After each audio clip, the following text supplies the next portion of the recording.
Quand j'ai commencé la météo, il n'y avait que le prévisionniste qui pouvait voir cette image radar et la tour de contrôle à l'aéroport. Aujourd'hui, tout le monde avec son iPhone peut avoir l'image radar et peut-être même faire sa petite prévision en regardant l'image radar. Donc non, je pense que la météo s'est démocratisée dans le bon sens. Et je pense que le niveau de compréhension quand même est bien monté.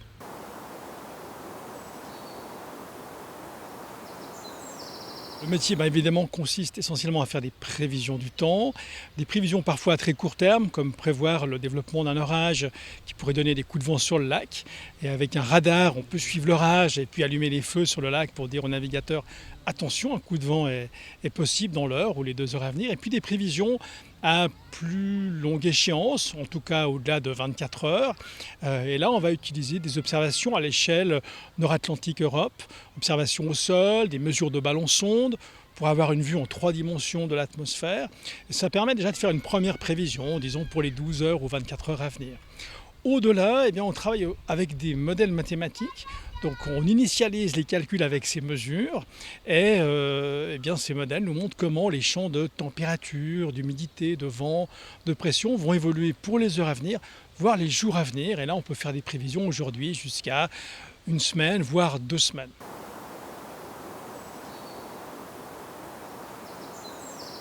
La météorologie dans nos régions, c'est une météorologie de climat tempéré. Donc on est dans une région toujours ballottée entre des arrivées d'air polaire, des poussées d'air tropical.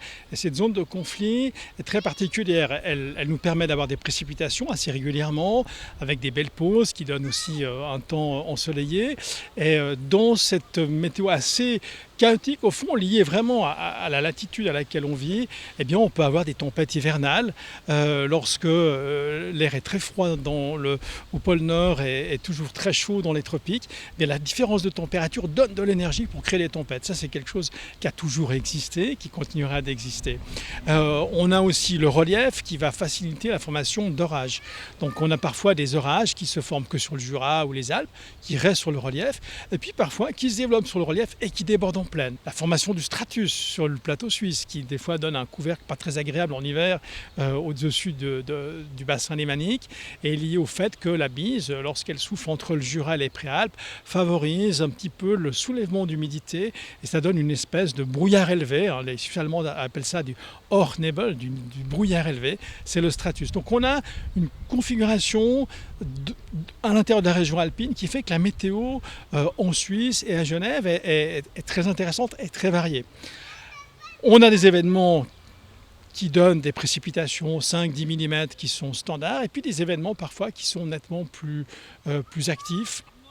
Ça peut être le cas après une longue période de canicule par exemple, d'avoir de la chaleur suffisante pour que des orages violents se développent et touchent soit une région, soit la totalité par exemple de la Suisse romande.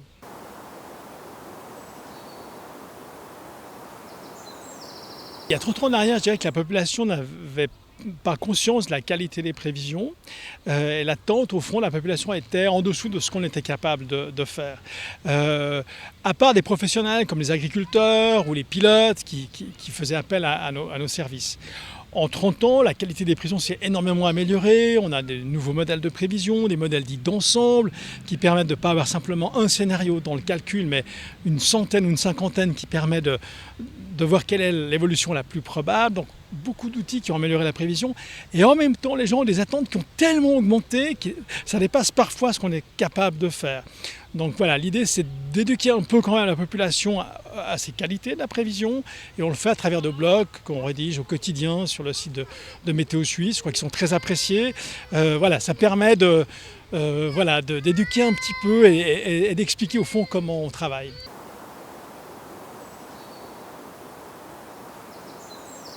Nous faisons à Météo Suisse, à l'Office fédéral météorologie, des avertissements canicule lorsque la température, pendant au moins 3 jours consécutifs, atteint ou dépasse les 33 à 34 degrés. Ça dépend aussi du taux d'humidité, c'est pour ça que je dis 33 à 34 degrés.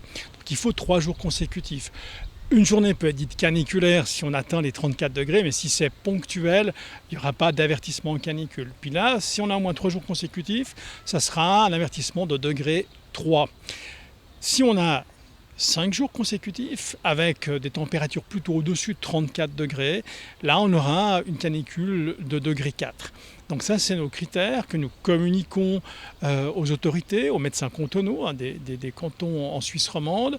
Mais nous ne faisons pas simplement ces avis canicules. Tous les jours, nous faisons une prévision pour les 10 jours à venir, même les 15 jours, on met une petite tendance de la probabilité d'avoir une vague de chaleur dans la région. Ce qui permet aux services de santé, aux médecins cantonaux, d'avoir une petite idée de ce qui se profile, de prévenir les EMS, les cliniques, les hôpitaux, les services d'urgence pour dire attention, soyez prêts avec votre personnel, on risque d'avoir une vague de chaleur, il n'y a pas encore d'avertissement, mais tenez-vous prêts. Donc il y a une veille renforcée pour la canicule. Cette veille a été mise en place évidemment suite à la canicule de 2003, qui reste la canicule la plus sévère qu'on ait connue en Suisse, mais en Europe centrale. On a eu pratiquement de mémoire une quarantaine de jours à 32, 34 et puis surtout au mois d'août on avait eu 13 jours entre 35 et 38 degrés, donc c'était une canicule vraiment exceptionnelle. Depuis, on a eu beaucoup de situations caniculaires. En 2019, on avait l'été le 3e le plus chaud depuis le début des mesures. Et puis ceux qui ont été aussi les plus chauds depuis le début des mesures, c'était 2018, 2017 et puis après 2015. Donc on voit que les étés caniculaires sont de plus en plus proches les uns des autres.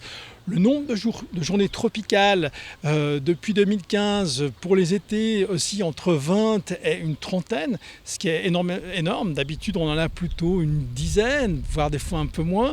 Donc on voit que la tendance vers des étés de plus en plus chauds, avec des vagues de chaleur, s'accentue. Et ça, évidemment, c'est à mettre sur le compte du réchauffement climatique, de l'augmentation des gaz à effet de serre.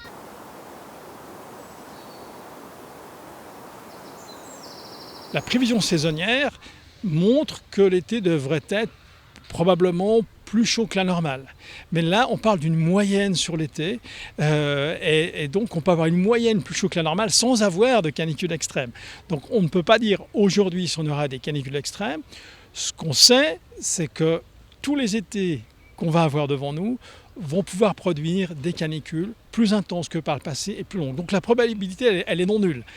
Et c'est pour cette raison qu'on a ce système mis en place de prévision quotidienne pour voir si une vague de chaleur arrive dans la semaine ou les 10-15 jours à venir, pour ne pas rater un événement. Et on ne ratera pas un événement comme ça, ce sont des prévisions pas faciles, mais beaucoup plus faciles que de prévoir de grosses quantités d'eau ou des orages à 10 jours. Ça, c'est beaucoup plus difficile.